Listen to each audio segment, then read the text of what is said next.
This hourly segment is brought to you by In the Know with Wealth Management Group, hosted by Craig Bolanos. Heard Sunday mornings at 10.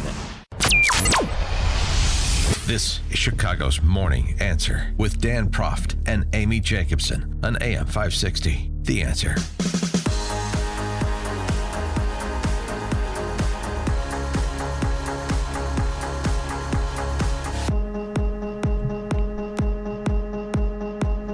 Top of the morning, Dan and Amy. So Chicago Public School students back to school today after one more capitulation from Lori Lightfoot in contravention of her tough talk, which has been a consistent thread throughout the process.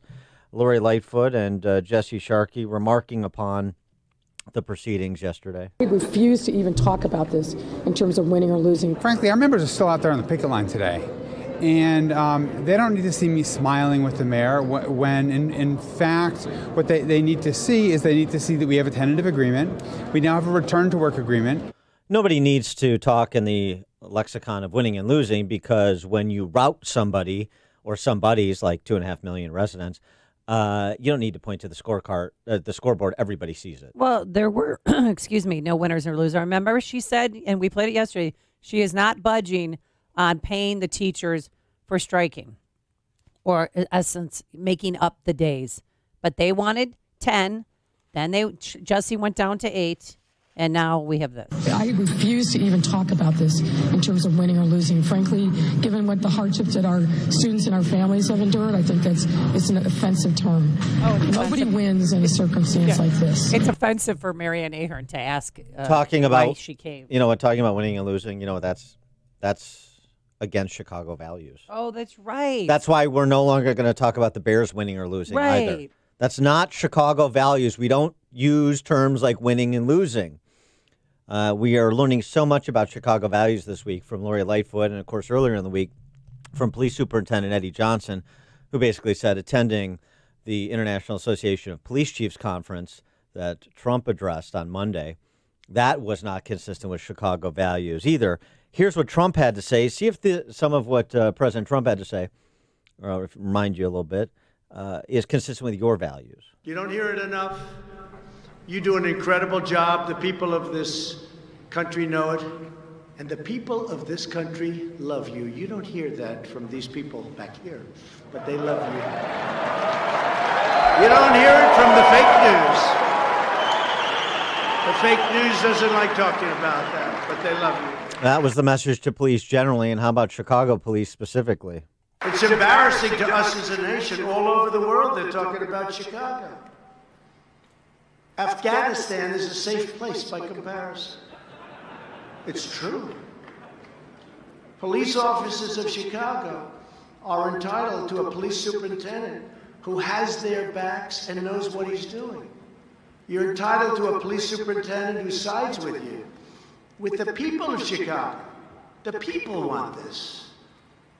And with the families of Chicago, not the criminals and the gang members that are here illegally, and not the stupid politicians that have no idea what the hell they're doing.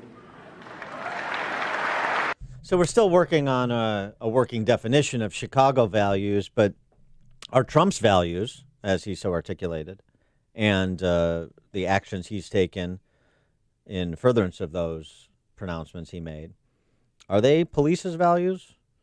Or is Eddie Johnson representative of police values in Chicago and the country? To help us with that question, we're pleased to be joined by Bernie Kerik. He is a former police commissioner for New York City. You'll remember a police commissioner during 9/11.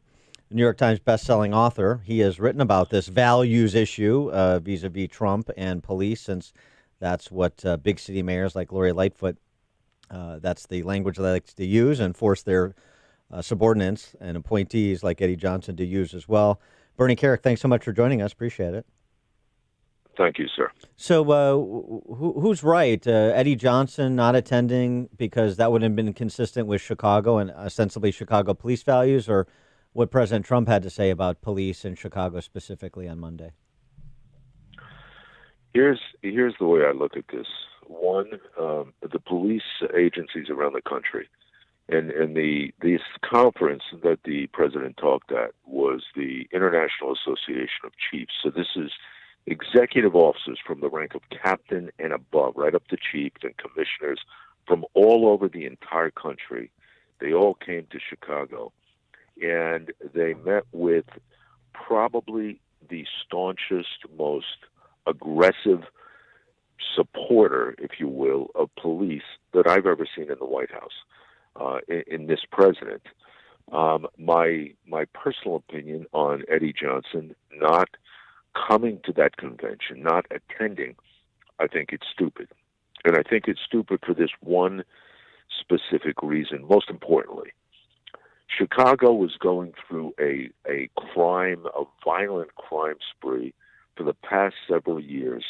Violent crime and murder and gangs that knows no bounds, right? They had a higher murder rate than Los Angeles and New York City combined. And this is the kind of stuff that can be fixed with the right leadership and with the right partnerships with the federal agencies. Who runs those federal agencies? The President of the United States.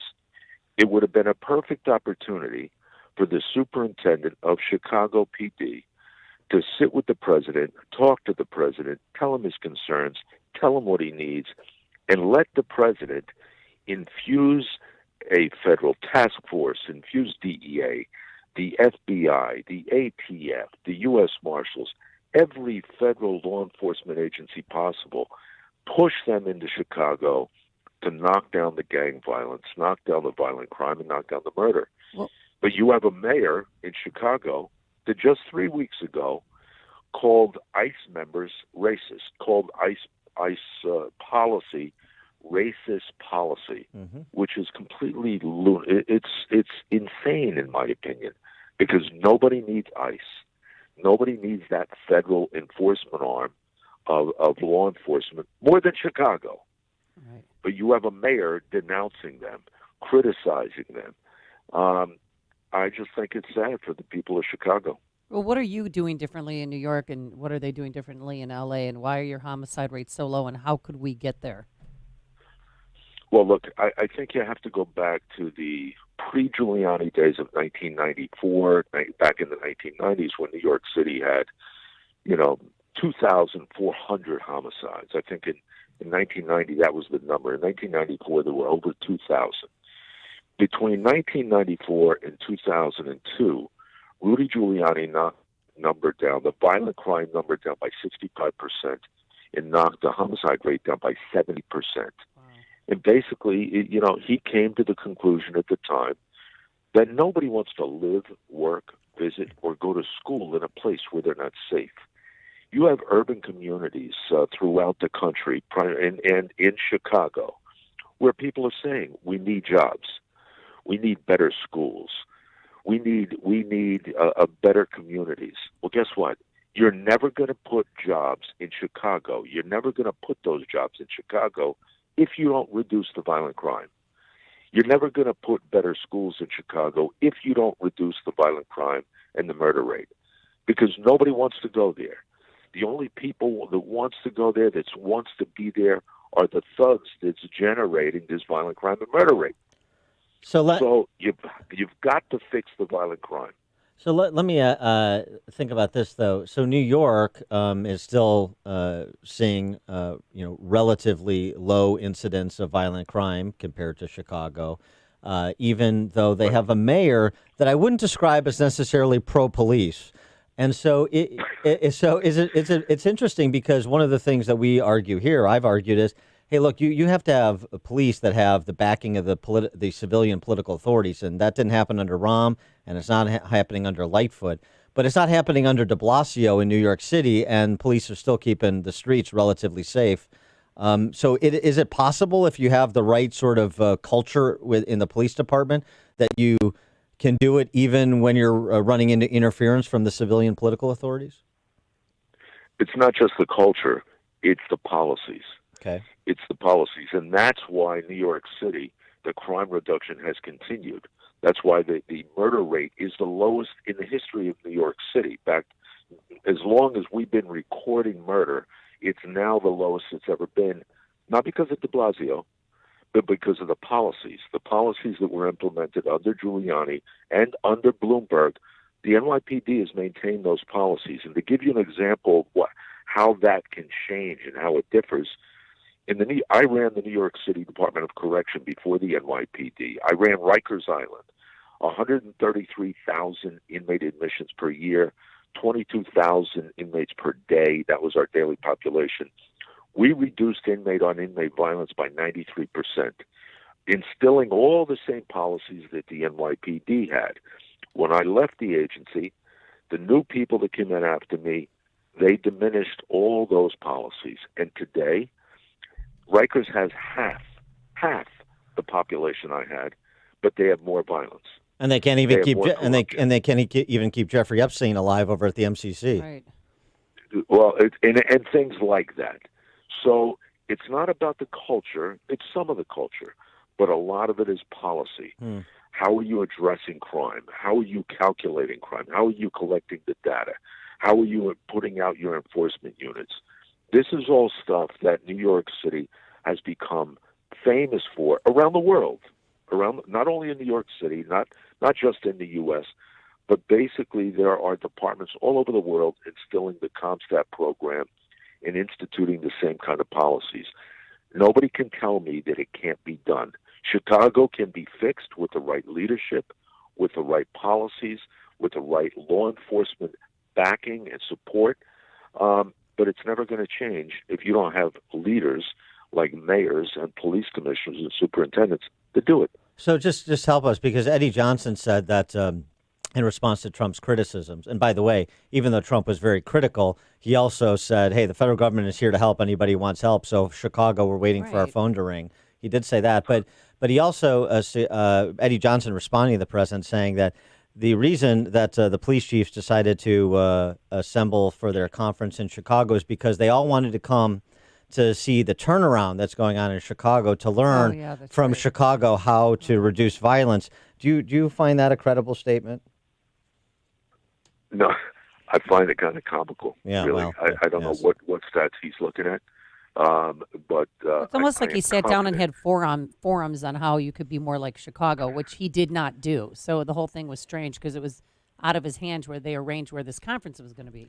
We're not very good at, and we're not very good at stopping violent crime, but we're very good at the political propaganda piece. Yeah.